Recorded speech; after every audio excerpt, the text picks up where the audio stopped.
आंधेवाडी तालुका अक्कलकोट येथे घरात झोपलेल्या 2 अल्पवयीन भावंडांना सर्पदंश झाला।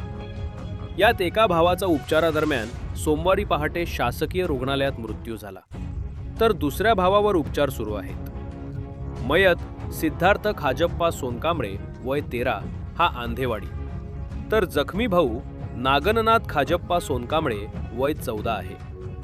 दोघे वृद्ध वाडी येथील आश्रमशाळेत शिकत होते। शाळेला सलग सुट्ट्या असल्याने ते घरी आले होते। शनिवारी रात्री जेवण करून आजीसोबत घरात नेहमीप्रमाणे झोपले असताना पहाटे 2 वाजेच्या सुमारास एका सापाने दोघांनाही चावा घेतला। ओरडण्याचा आवाज ऐकून आजीने उठून देवळात झोपलेल्या मोठ्या भावाला बोलावून आणले। त्यानंतर शेजारी राहणारे शेतकरी काशीनाथ हडप यांच्या मदतीने दोघांना अक्कलकोट येथील आरोग्य केंद्रात प्राथमिक उपचार देऊन पहाटे 4 वाजता सोलापूर येथील शासकीय रुग्णालयात दाखल करण्यात आले। उपचारादरम्यान सिद्धार्थ याचा सोमवारी मृत्यू झाला।